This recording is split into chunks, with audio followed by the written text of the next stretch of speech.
நம் ஆண்டவராகிய இயேசு கிறிஸ்துவின் பரிசுத்த நாமத்திற்கு ஸ்தோத்திரம். கிறிஸ்து பிரியமானவர்களே, மறுபடியும் மெய்ப்பனும் ஆட்டு மந்தையும் என்ற தலைப்பிலே 7ஆம் பகுதியாக இந்த நாளில் செய்தியை தியானிக்க கர்த்தர் கிருபை பாராட்டுகிறதுக்காக கர்த்தருக்கு அதிக ஸ்தோத்திரத்தை செலுத்துகிறேன். ஆமென். போன வாரம் யோவான் 10ஆம் அதிகாரம் 9ஆம் வசனத்தை முழுமையாக முடிக்கவில்லை, நேரம் பற்றவில்லை. அதில் முதல் பகுதியை தான் நாம் தியானித்தோம். என்ன? நானே வாசல், என் வழியாய் ஒருவன் உட்பிரவேசித்தால் அவன் ரட்சிக்கப்படுவான் என்று பார்த்து முடித்தோம். அதுக்கு அடுத்த பகுதி, அவன் உள்ளும் புறமும் சென்று மேய்ச்சலை கண்டடைவான் என்ற வசனத்தை நாம் தியானிக்கவில்லை. ஆகினால இன்று அதன் தொடர்ச்சியாக தியானிக்க கர்த்தர் நமக்கு கிருபை பாராட்டுவாராக. ஹல்லேலூயா. கிறிஸ்து பிரியமானவர்களே, இந்த வசனமும் பாருங்க, நான் சொல்லுகிறேன். 9வது வசனம் 2வது பகுதி, அதாவது அவன் உள்ளும் புறமும் சென்று மேய்ச்சலை கண்டடைவான் என்ற வசனமும் 10ஆம் வசனத்திலே நானோ அவைகளுக்கு ஜீவன் உண்டாயிருக்கும். 2வது பகுதி 10ஆம் வசனத்துல 2வது பகுதி, நானோ அவைகளுக்கு ஜீவன் உண்டாயிருக்கவும் அது பரிபூரணப்படவும் வந்தேன் என்பது அது ஏறக்குறைய ஒரே அர்த்தம் உள்ளதாய், ஒரே கான்டெக்ஸ்ட் உள்ளதாய் இருக்கிறது. ஆமென். அது இடையில ஒரு காரியம் வருது. என்னது? திருடன் திருடவும் கொல்லவும் அழிக்கவும் வருகிறானே அன்றி வேறொன்றுக்கும் வரான். அதுவும் இதன் அடிப்படையிலான ஒரு சத்தியம். இப்போ இந்த பைபிள் எழுதப்பட்ட புதுசுல யோவான் இது எழுதினார் இல்லையா, அந்த நாட்கள்ல எழுதும் பொழுது இந்த தமிழ்ல இருக்கிற மாதிரி ஒவ்வொரு வசனமா நம்பர் போட்டு அவர் எழுதவில்லை. சரியா? நம்பர் போட்டு எழுதல. ஆனா பேராகிராஃபா, பத்தியா, தமிழ்ல ஒவ்வொரு பத்தியாக எழுதப்பட்டது. அப்போ இந்த பேராகிராஃப் 9வது வசனமும் 10ஆம் வசனமும் இருக்கிற பேராகிராஃப், அது ஒரு பேராகிராஃபை சேர்ந்தது. 11வது வசனம் அடுத்த பேராகிராஃப். அப்ப 9, 10 ஒரு தொடர்ச்சியான என்னது அர்த்தமுடையதா இருக்கிறது. அப்போ 9ஆம் வசனத்திற்கும் 10ஆம் வசனத்திற்கும் என்ன இருக்குது? தொடர்பு உண்டு. 10ஆம் வசனத்தை நான் தனியாக எடுத்து அது விளக்கத்தை சொல்லுகிறது, அது முழுமையாக இருக்காது. ஏனென்றால் இந்த யோவான் 10:10 என்பது மிகவும் பிரபலமான ஒரு வசனம். ஆனால் அதோடைய கருப்பொருள் அதுக்கு முந்தின வசனத்தோடு கூட ஒட்டி இருக்கிறது. ஆக இந்த யோவான் 10:10 விளங்கி கொள்ள வேண்டும் என்றால் யோவான் 10:9 நமக்கு சரியாய் விளங்க வேண்டும். சரியா? ஆக 10:9 நான் மறுபடியும் முழு வசனத்தை நான் வாசிக்கிறேன். அதுல முதல் பகுதியை போன வாரம் நான் விசுவாசிக்கிறேன், நான் தெளிவாய் நம்ம அதை தியானித்தோம். இன்று அதோடைய 2வது பகுதியை தியானிக்க போகிறோம். முதலாவது நான் அதை முழுமையாக வாசிக்கிறேன். யோவான் 10:9, நானே வாசல், என் வழியாய் ஒருவன் உட்பிரவேசித்தால் அவன் ரட்சிக்கப்படுவான். சரியா? என்ன? உள்ளே பிரவேசித்தால் அப்படின்றால் என்ன? நான் போன வாரம் பார்த்தோம். அவன் உள்ளும் புறமும் சென்று மேய்ச்சலை கண்டடைவான். கிறிஸ்து பிரியமானவர்களே, இந்த வசனத்தை, அதாவது யோவான் 10:9 2ஆம் பகுதி, யோவான் 10:10 2ஆம் பகுதி, இத நம்ம இன்னும் ஆழமா விளங்கிக் கொள்வதற்கு மார்க்ல ஒரு வசனத்தை நான் எடுக்க போறேன். சரியா? அதுக்கு போறது முன்பதாக இந்த 9ஆம் வசனம் 2ஆம் பகுதி ஒரு 4 ஆங்கில டிரான்ஸ்லேஷனோட நான் அது விளக்கத்தை உங்ககிட்ட சொல்றேன், எப்படி அவங்க அதை விளக்கி சொல்லி இருக்கிறாங்கன்னா. இங்க சொல்லப்படுகிற அந்த வார்த்தை, அவன் உள்ளும் புறமும் சென்று மேய்ச்சலை கண்டடைவான் என்பது எனக்கு அது சரியான ஒரு ஒரு விளக்கம் புரியல, விளங்கல, unable to understand. அது ரொம்ப ஆழமான வார்த்தையா இருக்கிறது. உள்ளும் புறமும் சென்று மேய்ச்சலை கண்டடைவான். அப்ப இதுக்கு தான் நமக்கு என்ன முக்கியம்? இந்த ஆங்கில பைபிள் ரெஃபரன்ஸ் நமக்கு மிக முக்கியம். ஆங்கில ரெஃபரன்ஸ்ல அநேக டிரான்ஸ்லேஷன் இருக்குது. அதுல ஒரு சில டிரான்ஸ்லேஷனை நான் அதிகமாய் பார்க்கிறது வழக்கம். அதுல ஒன்று ESV, ரெண்டாவது CEV கண்டெம்பரரி இங்கிலீஷ் வெர்ஷன், அப்புறம் NIV, அப்புறம் NLT. இது மூணும் இது ரொம்ப ரிலையபிள் என்று சொல்லுவாங்க.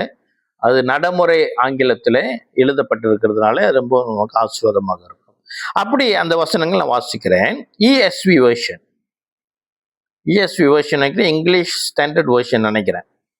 அதுல என்ன எழுதப்பட்டிருக்கிறது? இந்த சொல், அதாவது என்ன, உள்ளும் புறமும். அது கோ இன் அண்ட் அவுட், உள்ளே போகிறது அப்புறம் வெளியே வருகிறது. சரியா? CEV கண்டெம்பரரி இங்கிலீஷ் வெர்ஷன்ல என்ன போட்டிருக்குது? கம் அண்ட் கோ, உள்ளுக்கு வரானாம் அப்புறம் போகிறானாம். NIV-ல come in and go out.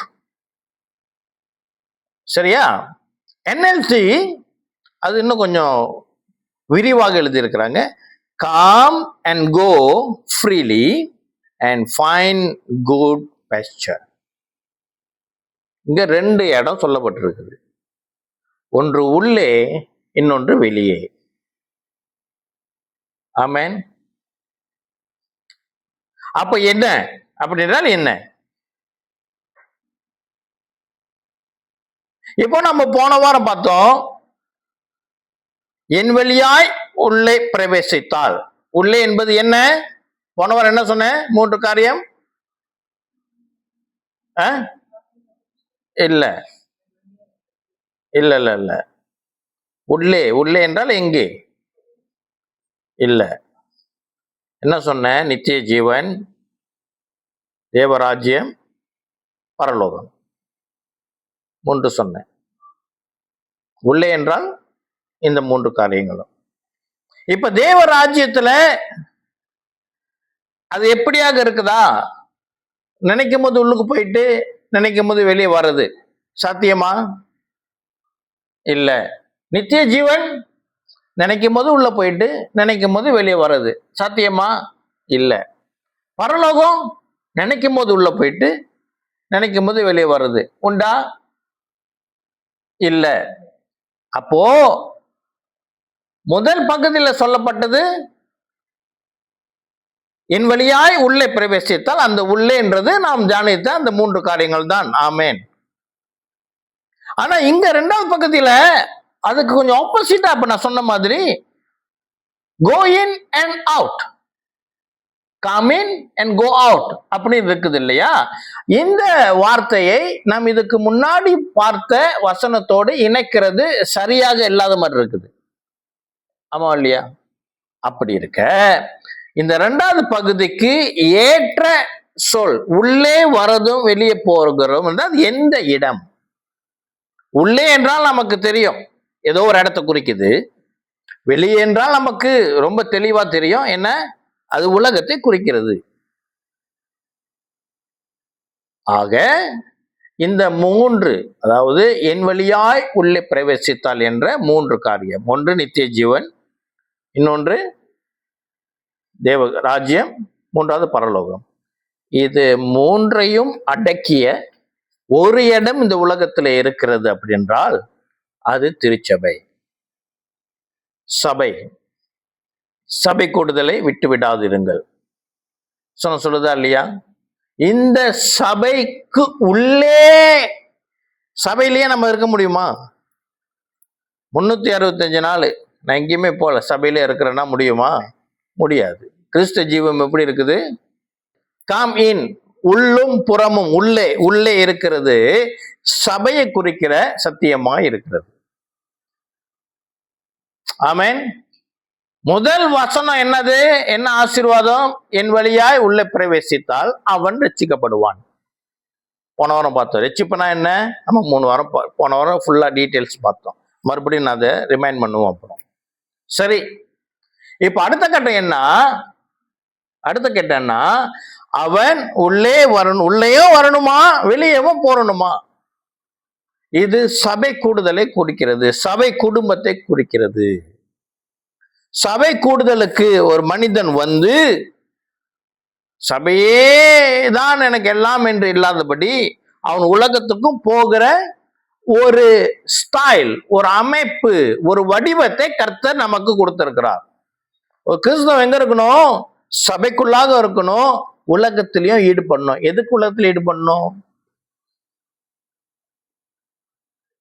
ஒன்று ஆத்ம அறுவடை, கர்த்தருக்கு சாட்சியா இருக்கணும். ரெண்டாவது வருமானம், வேலைக்கு போய் தான் ஆகணும், படிக்கிறதுக்கு போய் தான் ஆகணும். வேதம் சொல்லுகிறது ஒருத்தர் வேலை செய்யாட்டி அவன் சாப்பிடவும் கூடாதான். அப்ப வேலை செய்யணும். அப்ப வேலை என்பது உலகத்துல தான் இருக்குது வேலைகள், அப்படித்தானே? அப்படி இருக்கும் பொழுது என்னது, சபைக்கு வந்துட்டு வேலைக்கு போகணுமா? இந்த பாருங்க, ஆங்கிலத்தில் போட்டிருக்கிறது கம் இன். முதலாவது கம் இன், அப்புறம் தான் கோ அவுட். கம் இன் என்ன அர்த்தம்? உள்ளே வாங்க அப்படின்னா என்னது? இதுதான் நிரந்தரமான இடம், நீங்க வரணும். காம், இங்க இருந்து ஆண்டவர் வசனம் ஆண்டவர் சொல்றாரு, உள்ளும் காமி, நான் வசனம் சொல்லி உள்ள வா. கர்த்தர் இங்க இருக்கிறார், கர்த்தர் பிரசன்னம் அங்க இருக்குது, கர்த்தர் வார்த்தை இங்க இருக்கிறது, உள்ளே வரணுமாம். நீ உள்ளே வந்துட்டு வெளியே போனாதான் அடுத்த வசனம் என்னது? மேய்ச்சலை கண்டடைவான். என்னது மேய்ச்சல்? மேய்ச்சல் என்ன? மேய்ச்சல்னா நம்முடைய சகல தேவைகளும் சகல ஆசீர்வாதமும், நம்முடைய சகல தேவைகளும் சகல ஆசீர்வாதங்களும். கர்த்தரின் மேய்ப்பராய் இருக்கிறார், எனக்கு குறை இல்லை. நமக்கு குறை இல்லாத நிலை ஒரு மனிதனுக்கு எப்போ, ஒரு கிறிஸ்துவனுக்கு எப்போ வரும் அப்படி என்றால், அவன் முதலாவது உள்ளே வரணும். உள்ளே வந்து கர்த்தரிடமிருந்து பெற்றுக்கொண்டு, என்னென்னலாம் பெற்றுக்கொள்ளணும்? நம்ம போனவன் தியானித்தபடி பாதுகாப்பு, ஆசீர்வாதங்கள், பாதுகாப்பு, என்னது ஆங்கில வார்த்தைகள் வந்து ரெஸ்கியூ, கர்த்தர் காப்பாற்றுகிற கரம், கர்த்தர் விடுவிக்கிற கரம், மேட் ஹோல், நம்மளை முழுமையாக்குற கரம், நம்மளை குணமாக்குற கரம். சொத்தே சோதே செத்தாய் என்ற இந்த கிரேக்க சொல், அவன் ரட்சிக்கப்படுவான். சரியா? உள்ளே வந்து அவன் சகல ஆசீர்வாதங்களையும் அவன் எங்கே பெற்றுக்கொள்கிறான்? சபையில தான் பெற்றுக்கொள்கிறான். இது ஒரு ரகசியம். படிப்பாக இருக்கட்டும், வருமானமாக இருக்கட்டும், ஆரோக்கியமாக இருக்கட்டும், மன நிம்மதியா இருக்கட்டும், வேற என்ன, வேற என்ன, எதெல்லாம் ஆசீர்வாதமா இருக்குது, அதெல்லாம் ஆண்டவர் கொடுக்கிற இடம் சபை. கொடுக்கிற இடம் சபை. அதை அவன் போயிட்டு அதை சுதந்திரித்துக் கொள்றது எங்க? எங்க? வெளியே. உதாரணம் சொல்றேன். இப்போ உங்களுக்கு ஒரு இந்த லக்கி ட்ராலாம் இருக்கு இல்லையா, அதுல வந்து உங்களுக்கு என்ன செஞ்சிருச்சு? உங்களுக்கு ஃபர்ஸ்ட் ப்ரைஸ் அடிச்சிருச்சு. ஃபர்ஸ்ட் ப்ரைஸ் என்னாரு? ஒரு கார், ஒரு வண்டி. என்ன வண்டி? ஏதோ ஒரு டொயோட்டா இனோவா உங்களுக்கு கிடைச்சிருச்சு. சரியா? அப்ப இந்த குழுக்கள் எங்க நடக்கும்? ஒரு மண்டபத்திலேயோ, ஒரு ஒரு ஒரு ஆஃபீஸ்லயோ, ஏதோ ஒரு இடத்துல நல்லா ஏக்கான்லாம் போட்டு உள்ள குழுக்கள் எடுப்பாங்க. சரியா? அப்போ முதல் பரிசு கிடைச்சிருச்சு, கிடைச்சாயிட்டு. இப்போ அந்த அந்த அந்த பரிசை என்ன செய்வாங்க? அந்த இனோவா காடியை தூக்கி உங்களிடம் கொடுப்பார்களா? என்ன கொடுப்பாங்க? சாவி எங்க கொடுக்கப்படும்? உள்ளே கொடுக்கப்படும். என்ன சாவி எங்க கிடைக்கும்? உள்ளே கொடுக்கப்படும். சரி, இப்ப அந்த வாகனத்தை நீங்க சுதந்திரித்துக் கொள்ளணும், அதை அனுபவிக்கணும், பெற்றுக்கொள்ளணும். எங்க போகணும்? வெளியே போகணும். அல்லேலூயா. அதான் ரகசியம். ஆசீர்வாதத்தை கர்த்தர் கொடுக்கிற இடம் சபை. இங்க கிறிஸ்தவங்க இருக்கணும். இங்க வந்து அதை பெற்றுக்கொண்டு அதை சுதந்திரிக்கிறது எங்க? நீ வெளியே போ. நீ உள்ளே வந்து ஆசீர்வாதத்தை பெற்றுக்கொண்டு நீ வெளியே வியாபாரத்துக்கு போனால் உன் வியாபாரம் ஆசீர்வாதம். உள்ளே வந்து நீ ஆசீர்வாதத்தை பெற்றுக்கொண்டு வெளியே போய் வேலை செய்தால் அது உனக்கு ஆசீர்வாதம், வெற்றி. சபைக்கு வந்து இங்கே நீ கல்வியின் ஆசீர்வாதத்தை பெற்றுக்கொண்டு நீ வெளியே சென்று படித்து நீ தேர்ச்சி எழுதும் பொழுது நீ தேர்ச்சி அடைவாய். இது ஆசீர்வாதம். ஆமென். அப்போ ஒரு கேள்வி, இப்போ இல்லையே நான் பார்க்கிறேன் கிறிஸ்துவ அல்லாதவன் பில்லியனரா இருக்கிறான், மில்லியனரா இருக்கிறாங்க, நல்லா சம்பாதிக்கிறாங்க, நல்ல வேலையில இருக்கிறாங்க, அவங்களுக்கு எங்கே இந்த ஆசீர்வாதம் வருது? நல்ல கேள்வியா இல்லையா? அவன் கிறிஸ்தவன் இல்லையே, அவனுக்கு எப்படி இவ்வளவு ஆசீர்வாதம்? அவன் சபைக்கு போறது இல்லையே. ஆமென். கிறிஸ்து பிரியமானவர்களே, அவர்களுக்கு கிடைக்கிற ஆசீர்வாதமானது நிரந்தரம் அல்ல. இந்த ஆசீர்வாதம் என்ற வார்த்தையை நாம் சரியா விளங்கிக் கொள்ளணும். எனக்கு கர்த்தர் ஆசீர்வதித்தால் எனக்கு இந்த ஆசீர்வாதம் இருக்கு, இந்த ஆசீர்வாதம் இல்லை, இந்த ஆசீர்வாதம் இருக்கு, இந்த ஆசீர்வாதம் இல்லை, அப்படி இல்லை. கர்த்தர் ஆசீர்வதித்தால் முழுமையாக ஆசீர்வதிப்பார். சரியா? அந்த ஆசீர்வாதத்துல, ஆசீர்வாதம் என்றால் நமக்கு இருக்கிற முதல் ஆசீர்வாதம் ரட்சிப்பு, நித்திய ஜீவன், பரலோகம். இதுதான் முதல் ஆசீர்வாதம். அதோட இணைஞ்சு ஆண்டவர் என்ன கொடுக்குறாரு? இந்த சின்ன சின்ன ஆசீர்வாதங்கள் கொடுக்குறாருன்னு, அது பொருளாதாரத்தை கொடுக்குறாரு, வியாபாரத்துக்கு, எல்லாம் சின்னது, இதோ கூட ஒப்பிட முடியாது. இப்ப கிறிஸ்துவை அறியாதவர்களுக்கு கிடைச்சிருக்கிறது சின்ன சின்னது. அது அவங்க மறியும் போது அவங்களுடைய மண்ணுக்கு போயிடும், எதையும் கொண்டு போறது இல்லை. ஆனால் உள்ளும் புறமும் சென்று மேய்ச்சலை கண்டடிக்கிறவனுடைய, இயேசு கிறிஸ்துவனுடைய மனவாட்டியாக இருக்கிறவனும் தேவனுடைய குமாரனாக பிள்ளைகளாக இருக்கிறவனும் அவன் என்ன ஆசீர்வாதத்தை பெற்றுக் கொள்கிறான்? முதல் நித்திய ஜீவன். அது நிரந்தரம் அவனிடமிருந்து பறிக்கப்படாது. அதுக்கப்புறம் உலகத்தில் இருக்கிற சின்ன சின்ன ஆசீர்வாதங்களும் அவனுக்கு கிடைக்கிறது. ஹல்லேலூயா. அதுவும் இதுவும் வேறு. உலகத்தில் இருக்கிறவர்கள் கோடி கோடியாக சம்பாதித்தாலும் அவங்கள்ட்ட உட்காந்து பேசினாதான் தெரியும், அவங்கள்ட்ட என்ன இருக்காது? நிம்மதி இருக்காது, சமாதானம் இருக்காது. ஆனால் நமக்கோ ஹல்லேலூயா, நிம்மதியும் உண்டு, சமாதானம் உண்டு, ஆசீர்வாதமும் உண்டு. ஹல்லேலூயா. சரி, இப்போ நினைக்கிறேன் ஒரு அளவுக்கு புரியுதா? கஷ்டமா இருக்கா? சரி, என்ன, அவன் உள்ளே வந்து அவன் ஆசீர்வாதங்களை பெற்றுக்கொண்டு வெளியே போய் என்ன செய்கிறானாம்? மேய்ச்சலை கண்டடிக்கிறானாம். இப்ப உள்ளுக்கு பெற்றுக்கொண்டா, வெளியே போயிட்டு என்ன செய்யறான்? கண்டடிக்கிறான். ஹல்லேலூயா. இதுதான் சபை கூடுதல். சபை கூடுதல் என்பது என்னது? இவங்க கூப்பிடுறாங்களே, வறுமை உட்காந்துக்கணும், ஆராதிக்கணும், அது போய் அது அல்ல. அந்த கர்த்தர் ரகசியங்களை வைத்திருக்கிறார், மேன்மைகளை வைத்திருக்கிறார். ஏன்னா கர்த்தராகிய இயேசு கிறிஸ்து உலகத்துக்கு வந்தது சபையை கட்டுவதற்கு. இந்த கல்லின் மேல் என் சபையை கட்டுவேன் என்றார். சின்ன சபையாக இருந்தாலும் இது கர்த்தர் கட்டினது. ஹல்லேலூயா. ஆமென். ஆக என்னது? ஒரு கிறிஸ்தவம் இருக்க வேண்டிய இடம் எது? சபை. நான் கிறிஸ்துவை விசுவாசிக்கிறேன் என்று சொல்லி சபைக்கு தன்னை விலக்கினால் அவன் ஏமாந்து போகிறவனாக இருக்கலாம், தன்னை தானே ஏமாற்றுகிறவனாக இருக்கிறான். It is very important.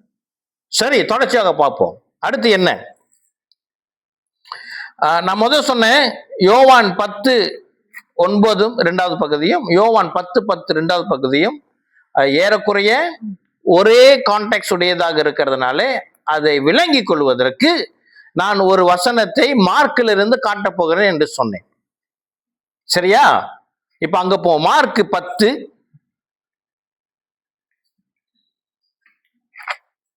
Mark எழுதின சுவிசேஷம் 10ஆம் அதிகாரம்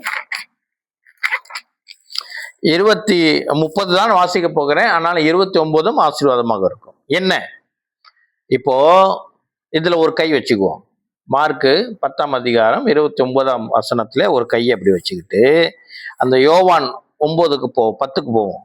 யோவான் 10க்கு சென்று அதே வசனத்தை நான் மறுபடியும் வாசிச்சு அதையும் இதையும் நான் இணைக்க விரும்புகிறேன். பரிசுத்த ஆவியானவர் உதவுவாராக. நானே வாசல், என் வழியாய் ஒருவன் உட்பிரவேசித்தால் அவன் ரட்சிக்கப்படுவான். போன வாரம் நம்ம என்ன பார்த்தோம்? நானே வாசல், என் வழியாய் உட்பிரவேசித்தால் அப்படி என்றால் அவர் வார்த்தையானவர். வார்த்தையினுடைய தூண்டுதல், வார்த்தையினுடைய வல்லமையினாலே தான் ஒரு மனிதன் என்ன செய்யணுமா? இந்த உள்ளே, அதாவது தேவராஜ்யத்துக்குள்ளாக பிரவேசிக்க வேண்டும். சரியா? அது என்ன செய்யும்? ஒரு மனிதனிடம் தேவனுடைய வார்த்தை வரும் பொழுது, தேவனுடைய வார்த்தை அவனை தூண்டும் பொழுது, தேவனுடைய வார்த்தையின் வல்லமை அவனை ஆட்கொள்ளும் பொழுது அவன் வாழ்க்கையில என்ன நடக்கும் என்றால், மார்க் 10:29 என்ன நடக்கும்? அதற்கு இயேசு பிரதியுத்தரமாக, என் நிமித்தமாகவும் சுவிசேஷத்தின் நிமித்தமாகவும் வீட்டையாவது சகோதரரையாவது சகோதரிகளையாவது தகப்பனையாவது தாயையாவது மனைவியையாவது பிள்ளைகளையாவது நிலங்களையாவது விட்டவன் எவனும். என்ன செய்யும்? இந்த வார்த்தை வசனம் என்ன செய்யும்? ஒரு மனிதனுக்குள்ளாக அது அவனை தூண்டுகிறது என்றால், அவன் எதன் மேலதான் பற்றாக இருக்கிறானோ, எதெல்லாம் அவன் வாழ்க்கைக்கு மென்மையாக இருக்கிறது நினைக்கிறானோ அதிலிருந்து அவனை பிரிக்கும். ஆமென். அவன் எது மேல ஆர்வமாக இழுக்கப்பட்டு, இதுதான் என் உலகம், என் குடும்பம் தான் என் உலகம், என்னுடைய சொத்து தான் என்னுடைய உலகம், என்னுடைய பதவி தான் என் உலகம், என் பணம் தான் என் உலகம் அப்படின்னு இருந்தானா, தேவனுடைய வார்த்தை என்ன செய்யும்? இதிலிருந்து அவனை பிரிக்கும். பிரிக்கும் பொழுது அவன் என்ன செய்யப்படுகிறான்? யோவான் 10:9 நானே வாசல், என் வழியாய் உட்பிரவேசித்தாள். இப்படி செய்யும் பொழுது அவன் தேவ ராஜ்யத்துக்குள்ள சேருகிறான். என்ன? எதெல்லாம் அவனை பிடிச்சுக்கிட்டு இருக்குதோ, இவன் எது மேல பிடிப்பா இருக்கிறானோ அதிலிருந்து அவனை விடுதலையாக்க கர்த்தருடைய வார்த்தை அவனை தூண்டும், வழிகாட்டும், வழி வகுக்கும். ஆமென். அப்பொழுது என்ன நடக்கும்? வசனம் சொல்லுது, யோவான் 10:9 சொல்லுது, நானே வாசல், என் வழியாய் ஒருவன் உட்பிரவேசித்தா அவன் ரட்சிக்கப்படுவான். அப்படி என்றால் போன வாரம் நாம் பார்த்த அந்த சோதே செத்தாய் என்ற வார்த்தையின் அடிப்படையிலே உள்ள காரியங்கள் உண்டு. அப்புறம் அடுத்த வசனம் என்ன? அவன் உள்ளும் புறமும் சென்று மேய்ச்சலை கண்டடைவான். இப்போ எல்லாத்தையும் வெறுத்துட்டு வேணான்னு உதறி விட்டுட்டு வார்த்தையின் வல்லமையில உள்ளே வந்தான் இல்லையா, அவனுக்கு இப்போ என்ன நடக்கும்? இதோ யோவான் 10:9 சொல்லுகிற பிரகாரம் உள்ளும் புறமும் சென்று மேய்ச்சலை கண்டடைவான். அவன் கண்டடைகிற போகிற மேய்ச்சல் என்ன? அவன் பெற்றுக்கொள்ள போகிற ஆசீர்வாதங்கள் என்ன? அவன் பெற்றுக்கொள்ள போகிற மேன்மைகள் என்ன? அப்படி என்றால் மார்க் 10:30 என்ன சொல்லுகிறது? இப்பொழுது இம்மையில வாழ்ந்து கொண்டிருக்கிற நாட்கள்ல என்ன நடக்குமா? துன்பங்களோடு, முதலாவது துன்பங்கள் அது நிச்சயம். துன்பம் என்பது, கிறிஸ்தவனுக்கு வருகிற துன்பம் என்பது ஆசீர்வாதம். அல்லேலூயா. ஒரு கிறிஸ்தவன் துன்பப்படுறானா அவன் சந்தோஷப்படணும், ஏன்னால் அது ஆசீர்வாதம். என்னது? துன்பங்களோடும் 100 தனையாக எதெல்லாம் விட்டானோ, எதெல்லாம் அவனை விட்டு போனதோ, வேத வசனத்தின் நிமித்தம், சுவிசேஷத்தின் நிமித்தம், இயேசுவின் நிமித்தம் இதெல்லாம் விடுறன்னு சொல்லி அவன் விட்டானோ அது அவனுக்கு 100 times 100 தனையாக கொடுக்கப்படும். என்ன கொடுக்கப்படும்? 100 தனையாக வீடுகளையும் சகோதரரையும் சகோதரிகளையும் தாய்களையும் பிள்ளைகளையும் நிலங்களையும். இது இம்மையிலே வாழுகிற நாட்களிலே. நான் முதல் சொன்ன உலகத்தாருக்கும் நமக்கும் உள்ள வித்தியாசம் என்ன அப்படி என்றால், அவர்கள் ஆசீர்வாதத்தை பெற்றுக்கொள்கிறது பூமியில மட்டும்தான். மரிச்சான் நரகம். எப்படி இவ்வளவு உறுதியா சொல்றீங்க, எப்படி நியாயத்தை இருக்கிறீங்க அப்படின்னா, இயேசு சொன்ன என்ன என்று பிதாவிடம் யாராலையும் போக முடியாது. இயேசுவின்றி ரட்சிப்பு கிடையாது. இயேசுவின்றி பரலோகம் இல்லை. இயேசுவின்றி என்ன இல்லை, தேவராஜ்யம் இல்லை. அதனால போன வாரம் நம்ம தியானித்தோம், சிலர் தங்களையே ஏமாற்றி கொண்டு வந்து உட்கார்ந்துருப்பாங்க. அவங்களுக்கே தெரியாது தேவராஜ்யத்துல அவங்களுக்கு இடம் இல்லை. சரியா? ஆனால் இங்கே உள்ளும் புறமும் தன் வார்த்தையின் தூண்டுதலினாலே எல்லா காரியத்தை வெறுத்து வந்தவனுக்கு கர்த்தர் கனம் பண்ணுவார். ஒருவன் என்னை கனம் பண்ணினால் நான் அவனை கனம் பண்ணுவேன் என்று சொன்ன கர்த்தர் அவருடைய காலத்தின் கணக்கிலே என்ன செய்வார்? 100 தனையாக ஆசீர்வாதத்தை கொடுப்பார் பூமியின் நாட்களிலே. அது மாத்திரமல்ல, மறுமையிலும் மரணத்திற்கு பின்பும் என்ன நடக்குமா? நித்திய ஜீவனையும் அடைவான் என்று மெய்யாகவே உங்களுக்கு சொல்லுகிறேன். ஹல்லேலூயா, ஆமென். இதுதான் உலகத்தாருக்கும் நமக்கும் இருக்கிற வித்தியாசம். சில கிறிஸ்தவங்க ஆசைப்படுறது என்ன தெரியுமா? இந்த முதல் பகுதி தான். என்னது? இம்மையில எனக்கு இது வேணும், எனக்கு இது வேணும், அது வேணும், இது வேணும். ஆனா அவங்க மறந்துட்டாங்க, மறுமையில இருக்கிற, மரணத்துக்கு பின்பதாக இருக்கிற ஒரு ஒரு ஒரு தகுதி உனக்கு கிடைச்சாதான் இந்த இம்மையில இருக்கிற ஆசீர்வாதங்கள் உன்னை வந்து சேரும். நமக்கு முதலாவது, அதாவது ஒரு உதாரணம் சொல்றேன். நான் இந்த காடியோட வாகனத்தை வண்டியோட எக்ஸாம்பிள் சொன்னேன். லக்கி ட்ரா குலுக்கி போட்டு ஃபர்ஸ்ட் ப்ரைஸ் கிடைச்சிருச்சு இல்லையா? ஃபர்ஸ்ட் ப்ரைஸ் கிடைச்சிருச்சு. அப்ப அந்த ஆசீர்வாதத்தோட அந்த சாவி கொடுக்கப்படுது. வெளியே போய் சொல்றீங்க. ஓகே, லக்கி ட்ரா ஒரு எக்ஸாம்பிளா வச்சுக்குவோம். சரியா? நான் அதை ரொம்ப விரும்புறது இல்லை, நான் எனக்கு ஈடுபாடும் இல்லை ரொம்ப, இருந்தாலும் நான் சொல்லுகிறேன்.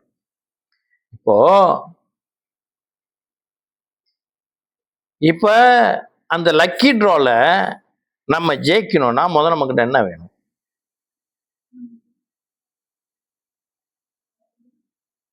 அந்த லக்கி ட்ராஸ் டிக்கெட் நம்ம வாங்கி இருக்கணும். வாங்காம ஃபர்ஸ்ட் பிரைஸ் கிடைக்குமா? வாங்கணுமா இல்லையா? வாங்கணும். அதுதான் முதல் தகுதி. அது இருந்தாதான் என்ன கிடைக்கும் உனக்கு? குழுக்கள்ல நீ ஜெயிப்ப. அது உதாரணம். அதே போல இம்மையில உனக்கு ஆசீர்வாதம் வேணும், இம்மையில எனக்கு ஆசீர்வாதம் வேணும்னா முதலாவது எனக்கு தகுதி இருக்கணும். நான் மறுமையில என்னுடைய பெயர் ஜீவ புத்தகத்துல எழுதப்பட்டிருக்கணும். ஆமென்.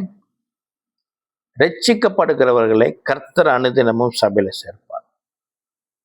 அப்போ ஒருத்தவங்களை நம்ம என்னதான் பிரயாசம் பண்ணி சபை கூட்டத்துக்கு அவங்களை கொண்டு வர முடியலன்னா என்ன அர்த்தம்னா அவங்க ரட்சிக்கப்படலை. அவங்க என்ன செய்யல? ரட்சிக்கப்படலை.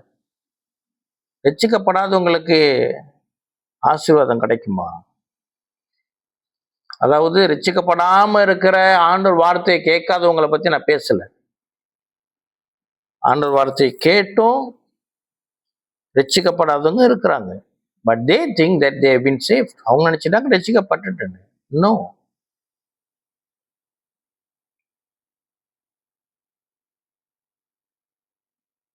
ஒரு இடத்துல ஒரு பெரிய விளம்பரம், அரசாங்கம் என்ன செய்யுது, இன்னைக்கு உங்களுக்கு இலவசமாய் வீட்டு பொருட்கள் எல்லாம் உங்களுக்கு கொடுக்கப்படும் அப்படின்னு என்ன செய்யறாங்க, விளம்பரம் பண்ணி போடுறாங்க.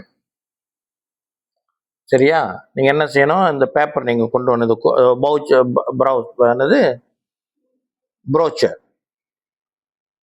சரியா?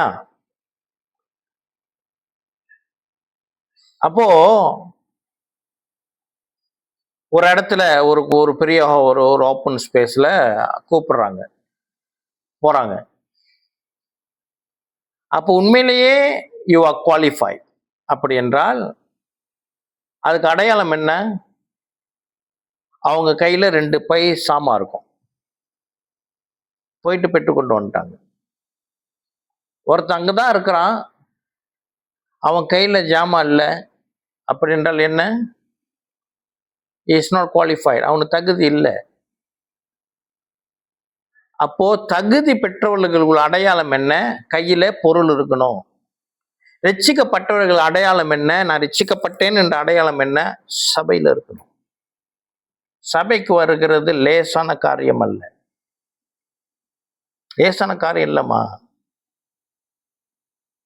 வீடு என்பது மனிதர்கள் நம்ம வாழக்கூடிய ஒரு இடம். ஆமா இல்லையா?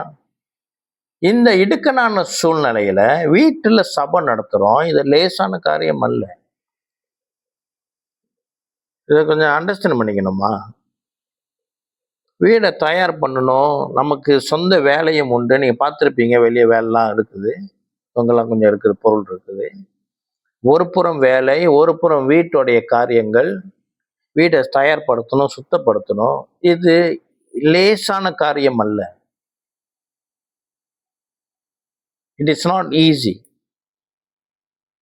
இந்த மத்தியிலும் சவால்கள் மத்தியிலும் நம்ம இந்த ஊழியத்தை செய்கிறோம் என்றால் கர்த்தருடைய கிருபை. அப்ப சபையில இல்ல, நம்ம ரட்சிக்கப்படல அப்படி என்றால் சபையே நடத்த முடியாது. அப்ப ரட்சிக்கப்பட்டவர்கள் அடையாளம் என்ன? அவங்க சபையில இருக்கணும். It's very important, very very important. Amen. சரி, தொடர்ச்சியாக வருவோம். இப்போ ஆக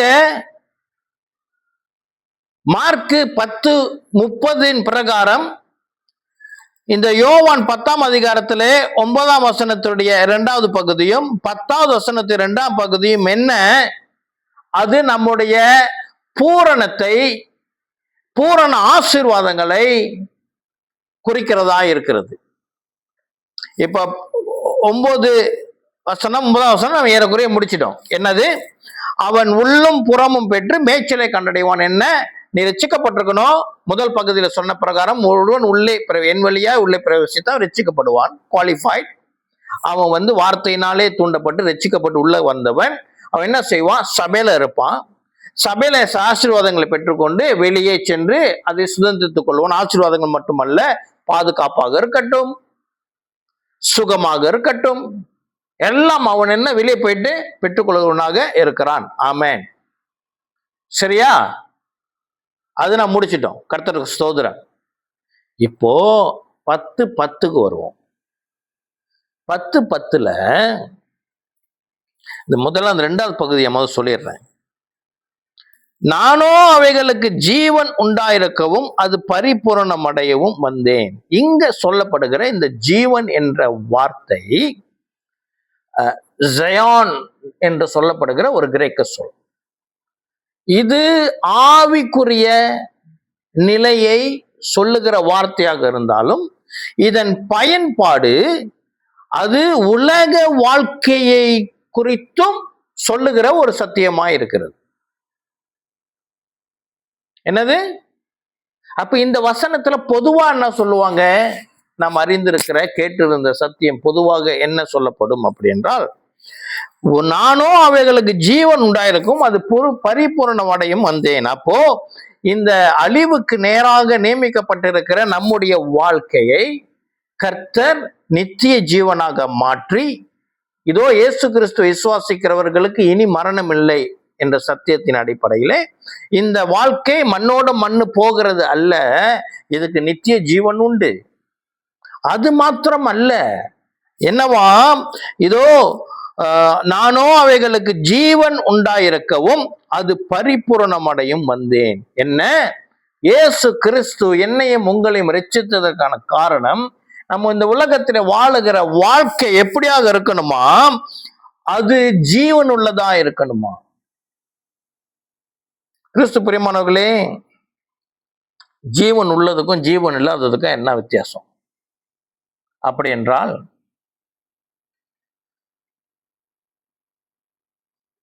ஓகே, பலவித எக்ஸாம்பிள் சொல்றேன்.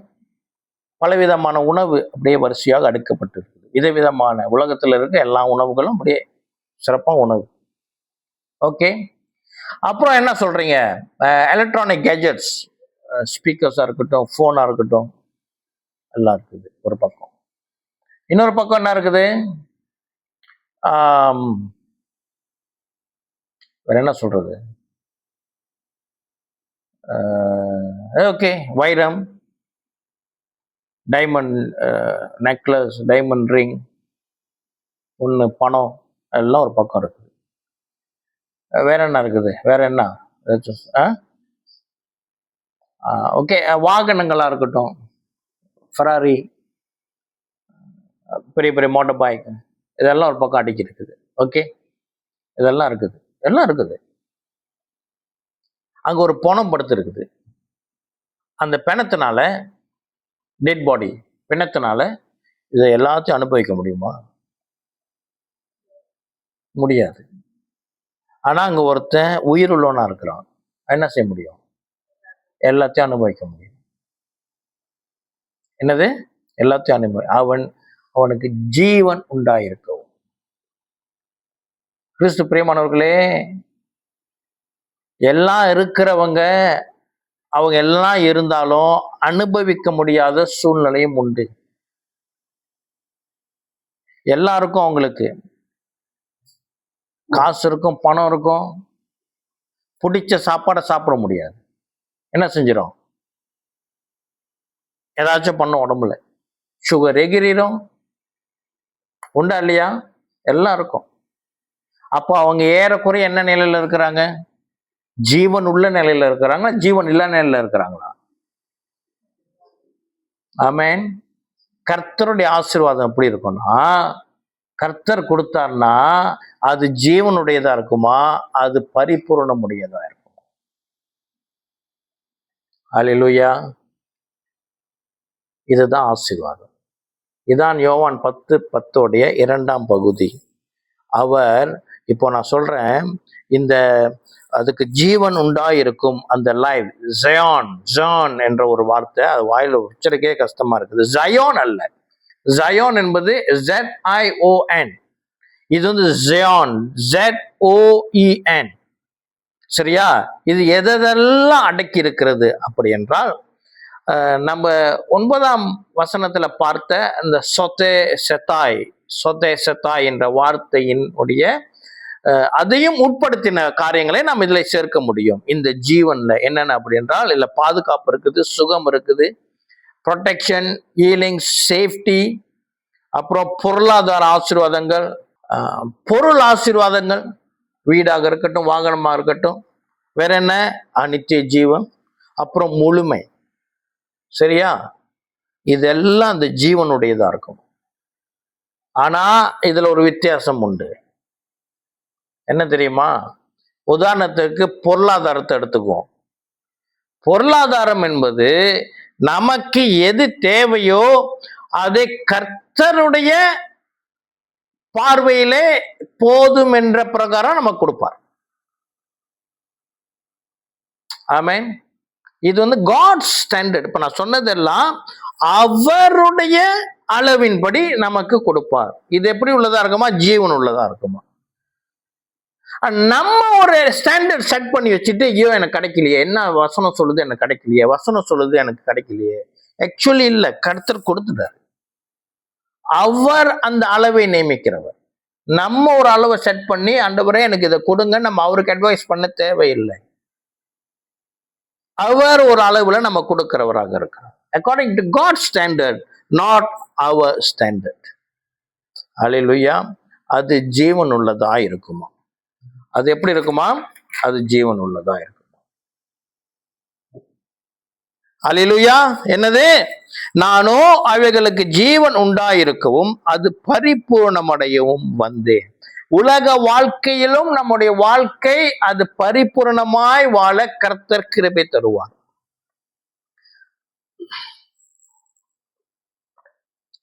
நான் ரட்சிக்கப்பட்டேன் ஆகிலாம் நான் என்ன பிச்சைக்காரனா வாழணும் அப்படி அல்ல. உன் ஆத்துமா வாழுவது போன எல்லாவற்றிலும் சுகமாயிரு. கர்த்தர் நம்ம கஷ்டப்பட்டு பிச்சை எடுக்கணும், கடன்ல போனோம்னு அவர் ஆசைப்படுகிறதே இல்லை. கிறிஸ்து பிரியமானவர்களே, அவர் ஆசைப்படுகிறது நம்ம சுகமா இருக்கணும். But according to God standard, நம்ம நினைக்கிற அளவுக்கு இல்லை. அவர் தீர்மானிக்கிறபடி நம்மை அவர் நிச்சயமாய் பரிபூர்ணமாய் வைத்திருக்கிறார். ஒருவேளை நமக்கு இவ்வளவு இருக்கும், நமக்கு அது பரிபூரணம். அவங்களுக்கு இவ்வளவு இருக்கும், அது அவங்களுக்கு பரிபூரணம். அவங்களோட நம்ம ஒப்பிடக்கூடாது. ஹல்லேலூயா. அதனால்தான் தீமோத்தேயுல சொல்றது, போதும் என்ற மனத்துடனே நீங்கள் இருக்கணும். ஹல்லேலூயா. சரி, இப்ப 9ஆம் அதிகாரம் 2ஆம் பகுதி, 9ஆம் வசனம் 2வது பகுதி, 10ஆம் வசனம் 2ஆம் பகுதி, இதுக்கு ரெண்டுக்கும் நடுவுல ஒரு வசனம் மாட்டிக்கிட்டு இருக்குது, சாண்ட்விச் அப்படின்னுவாங்க. சரி, அது என்ன சொல்லுது? அறிந்திருக்கிறது, திருடன் திருடவும் கொல்லவும் அழிக்கவும் வருகிறானே அன்றி வேறொன்றுக்கும் வரான். எதை அழிக்க வரான்? எதை திருட வரான்? எதை கொல்றதுக்கு வரான்? இதோ நம்ம இப்ப தியானித்த எல்லாவற்றையும் அவன் எப்படி வரானா? திருட வரானா, அழிக்கிறதுக்கு வரானா. அப்ப கர்த்தர் ஒரு திருடன் வந்து திருடுகிறது சீப்பான பொருளை திருட மாட்டாங்க, வெளியேறப்பட்ட விசேஷமானதான் திருட வருவான். அப்போ கர்த்தர் நமக்கு இன்னைக்கு வாழ்க்கையில் எதெல்லாம் வைத்திருக்கிறாரோ, ஒருவேளை நான் அது அற்பமா என்னலாம், ஒருவேளை நான் என்ன செய்யலாம், எனக்கு இவ்வளவுதானா, எனக்கு என் வண்டி இவ்வளவு சின்னதா இருக்குது, இவ்வளவுதானா, அவங்க பாருங்க என்ன வண்டி ஓட்டுறாங்க. ஆனால் அது விலையேற பெற்றது என்ன? கர்த்தர் கொடுத்தது. என்னது? கர்த்தர் கொடுத்தது. எனக்கு இருக்கிற படிப்பு, எனக்கு இவ்வளவுதானா படிப்பு, கர்த்தர் கொடுத்தது. எனக்கு இவ்வளவுதானா வருமானம், இவ்வளவுதானா என் பிசினஸ், இவ்வளவுதானா. நமக்கு அது சின்னது, ஆனா கர்த்தர் பார்வையில அது விலையேற பெற்றது, பரிபூரணமானது. அது கர்த்தர் அறிந்திருக்கிறார், பிசாசும் அறிந்திருக்கிறார். அவன் அதை என்ன செய்கிறான்? என்னத்துக்கு வரானா? திருடன் திருடவும் கொல்லவும் அழிக்கவும் வருகிறானே என்று. இங்க இந்த கொல்லவும் சொல்லுகிறது டு கில், அதாவது கொள்ளை அடிக்கிறது அல்ல. ரெண்டு வார்த்தை ஏறக்குறைய ஒரே மாதிரி தானே இருக்குது. ஒரு காரணமா சொல்றேன், கொள்ளை அடிக்கிறது இல்ல, கொல்றதுக்கு, திருடுவதற்கு. அப்படி என்றால், ஒன்று நம்ம கிட்ட இருக்கிறத அவன் எடுத்து கொண்டு போறதுக்கு, ரெண்டாவது நம்ம கிட்ட இருக்கிறத அது இல்லாம ஆக்குறது, மூணாவது அழிக்கிறதுக்கு, அதை டிஸ்ட்ராய், அதை அழிச்சு போட்டுருவோம். அது யாரும் அனுபவிக்க முடியாது. இதை செய்யறானா, இதுல ஒரு வித்தியாசத்தை நான் சொல்லுகிறேன். இந்த திருடன் என்ற வார்த்தை இங்க பயன்படுத்திருக்கப்பட்ட இந்த வார்த்தை வித்தியாசப்பட்டது. திருடன் என்றால் என்ன, கொள்ளைக்காரன் என்றால் என்ன? நீங்க சொல்லுங்க பிரதர், நீங்க சொல்லுங்க பிரதர். கொள்ளைக்காரவங்கன்னா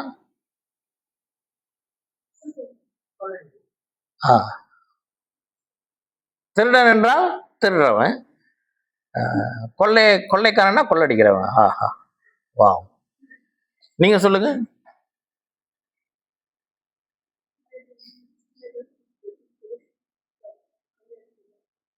பாடுறா, நீங்க சொல்ற என்ன பிரதர்? நம்ம மூப்பர் இருக்காரு, சொல்லுங்க. கொலை போடுறவங்களா? அந்த கொள்ளை சொல்ல, அது வந்து கொலை பண்றவங்க. நீங்க சொல்றீங்க.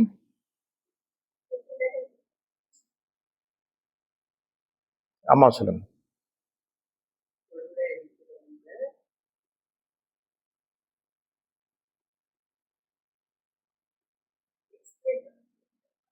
சரி, பரவாயில்ல. நீங்க சிஸ்டர், நீங்க என்ன சொல்றீங்க தெரியல.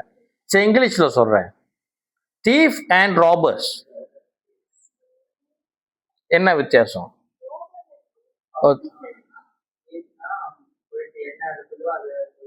சரி, ராபர்ஸ் இல்ல, சரியான விளக்கம் அல்ல. சரி, நான் சொல்றேன். இல்ல, நீங்க ஏதாவது ட்ரை பண்றீங்களா? அம்மா ஏதோ முயற்சி பண்றீங்க. சரி, தீஃப் என்றால், திருடன் என்றால் என்னன்னா, யாருக்கும் தெரியாம அப்படியே ரகசியமா உள்ள வந்து யாருக்கும் தெரியாம ஒரு பொருளை களவாடி போகிற களவாளன். சரியா? ராபர் என்றால் என்ன? உள்ளே புகுந்து கழுத்துல கத்திய வைத்து துப்பாக்கியை காட்டி கொள்ளை அடிக்கிறவன், பகிரங்கமாய் செய்கிறவன். ரெண்டுக்கும் வித்தியாசம் இருக்கு. இங்க சொல்லப்படுகிறது திருடனா கொள்ளைக்காரனா? திருடன். அப்ப நம்ம கிட்ட இவ்வளவு நேரம் நம்ம தியானித்த இந்த சகல மேன்மையும் பரிபூரணத்தையும் ஜீவனையும் ஆசீர்வாதத்தையும் அவன் எப்படி கொள்ளெடுப்பான்? தந்திரமா உள்ள வருவான், ரகசியமா உள்ள வருவான், யாருக்கும் தெரியாம அழகா. ஃப்ராட் இங்கிலீஷ்ல போட்டிருக்குது இதோட வார்த்தை, stealth, secrecy, fraud rather than open violence, robbery. திருட உள்ள இருக்கிறதே தெரியாது. என்னது? திருட இருக்கிறதே தெரியாது. திடீர்னு பார்த்தா பொருள் காண போயிடும். என்ன தெரியுமா?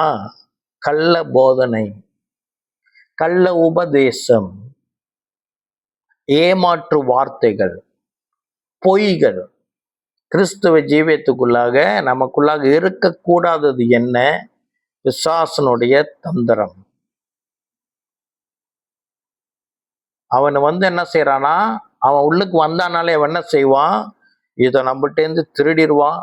திருட்டு போனதே நமக்கு தெரியாது. திடீர்னு ஒரு நாள் அந்த பொருளை தேடும் பொழுதுதான் தெரியும், ஐயோ இங்க போச்சு, வச்சனே காணுமே. சில இடத்துல கொலையே பண்ணிடுவானா, கொள்ளை அடிக்கவும் அழிக்கவும் வருகிறான். அதுல ஒன்றுதான் இந்த சினிமாவில், அது விசேஷமாக இந்த சீரியல்ஸ் இருக்கு இல்லையா, அது ஒரு அசுத்த ஆவி. அது உள்ள வந்துச்சுன்னா அழகா வரும். வரும் பொழுது என்ன செய்யும்? குடும்பத்தை கெடுக்கும், சமாதானத்தை கெடுக்கும், சமாதானத்தை அழிக்கும். அது உள்ளுக்கு வராதபடி நம்ம தேவ வார்த்தையினாலே நம்ம வீடுகளை பாதுகாக்க வேண்டும்.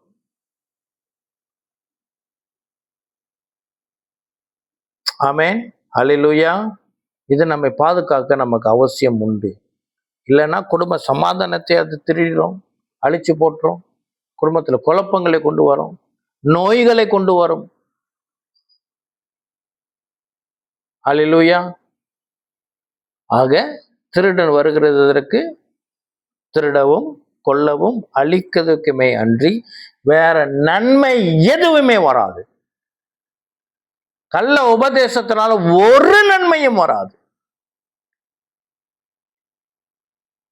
உலகத்திலிருந்து சோகால் ஆசீர்வாதம் என்பது நமக்கு நன்மையை கொடுக்காது. நன்மையை கொடுக்கிறவர் இயேசு மாத்திரமே. ஆகினாலே சொல்லுகிறார், நானோ ஒப்பிடுகிறார். அவனை பாரு, அவன் திருட, நானோ.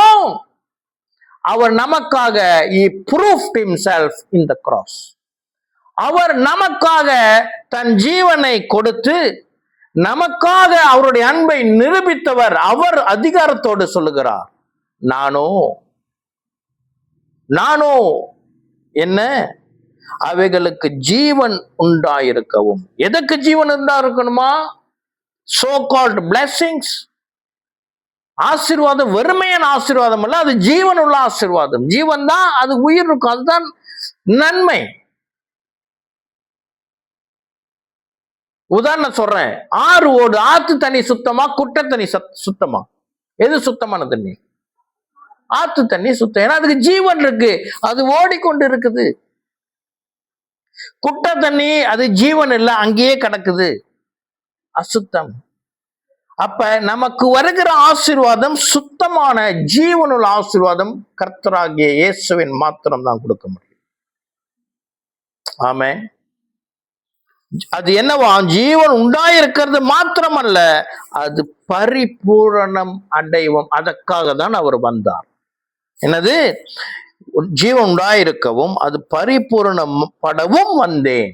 அவர் இயேசு உலகத்துக்கு வந்த நோக்கம் உண்டு. கிறிஸ்து பிரியமானவர்களே, நானும் நீங்களும் ஒருமன நானும் நீங்களும் மாத்திரமல்ல, நம்ம சகல நன்மையினாலும் ஆசீர்வாதத்தினாலும் நிறைந்தவர்களாய் அது பரிபூரணம் அடையவும். மார்க்ல பார்த்தோம், இம்மையிலும் ஆசீர்வாதம் உண்டு, மறுமையிலும் ஆசீர்வாதம் உண்டு. அல்லேலூயா.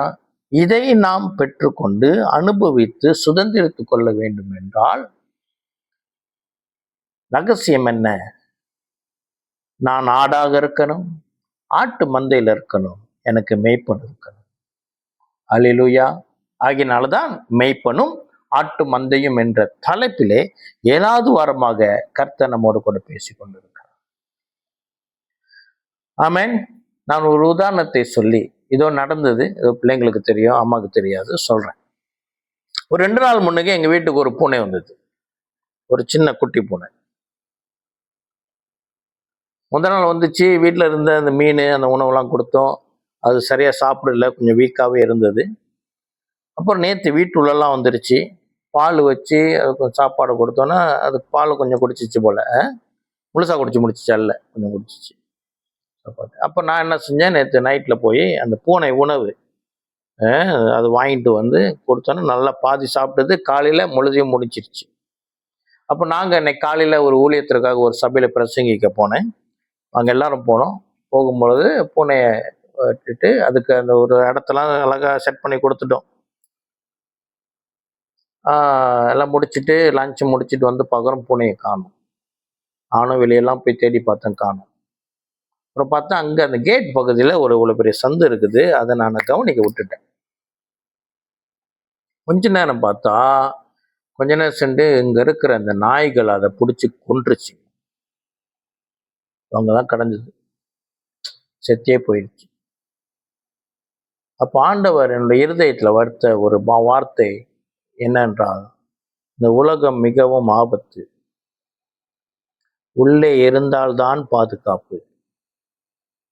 கர்த்தருக்குள்ளாக, கர்த்தர் நியமித்த சபைக்குள்ளாக இருந்தால்தான் கிறிஸ்து பிரியமானவர்களே நமக்கு பாதுகாப்பு. வெளியே சென்றால் உலகம் நம்மை சின்ன பணமாக ஆக்கிவிடும். செத்த பணமாக தான் நம்ம இருப்போம். மிக முக்கியம், ஆன்லைன்ல கேட்கிறவர்களுக்கும் சொல்லுகிறேன், ஒருவேளை நீங்கள் சபையில இல்லை என்றால் உடனடியாக மனம் வருந்தி கர்த்தருடைய சபையில நீங்கள் சேர்ந்து கொள்ளுங்க. உலகம் ஆபத்துடையது, அதோட வீரியம் நாளுக்கு நாள் அதிகரிக்கத்தே போகிறது. அதோடைய வீரியம், அதோட பவர், உலகத்துடைய இந்த negative power is been increasing day by day. கர்த்தருக்குள்ளாக நீங்கள் கர்த்தருடைய கரத்தில் அடங்கியிருங்கள்னு வசனம் சொல்லுகிற பிரகாரம் கர்த்தர் நியமித்த சபையிலே உண்மையா இருங்க, கர்த்தர் உங்களையும் என்னையும் பாதுகாப்பாராக. ஆமென். ஜெபித்து ஒப்பு கொடுக்க போகிறோம். கிருபை நிறைந்த ஆண்டவரே, நாளில் கர்த்தர் எங்களோட கூட பேசின வார்த்தைக்காக யோவான் 10வது அதிகாரம் 9, 10 வசனங்களின் அடிப்படையில கர்த்தர் எங்களுக்கு கொடுத்த இந்த விலையேறப்பட்ட ஆசீர்வாதங்களுக்காக உங்களுக்கு நன்றி செலுத்துகிறோம். கர்த்தருடைய கிருபைக்கு நன்றி, அன்புக்கு நன்றி. ராஜா, இதோ கர்த்தர் நியமித்தவர்களை, இதோ நாங்கள் வழிநடத்தி கொண்டிருக்கிறவர்களை கர்த்தர் சபையிலே சேர்க்கும்படியாக ஜெபிக்கிறேன். அவர்களும் ஆண்டவரே இந்த பொல்லாத பிடியிலிருந்து தப்பித்து கொள்ள கர்த்தர் கிருபை பாராட்டி அவர் வச்சுக்கும்படியாக ஜெபிக்கிறேன்.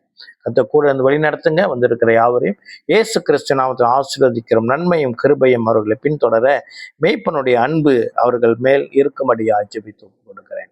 இயேசு கிறிஸ்துவின் நாமத்தினால ஜெபம் கேளும் எங்கள் ஜீவனுள்ள நல்ல அப்பாவே. ஆமேன், ஆமேன், ஆமேன். அவர் எழுந்து நின்று ஆசீர்வாதத்தை பெற்றுக் கொள்வோமாக. பிதாவாகிய தேவனாலும் கர்த்தராகிய இயேசு கிறிஸ்துவினாலும் பரிசுத்த ஆவியானவருடைய அன்னுடைய ஐக்கியத்தினாலும் கிருபையும் சமாதானமும் இரக்கமும் கர்த்தர் வரும் அளவும் நம்மோடு கூட இருப்பதாக. என் ஆத்துமாவே கர்த்தரை ஸ்தோத்திரி, என் முழு உள்ளமே பரிசுத்த நாமத்தை ஸ்தோத்திரி.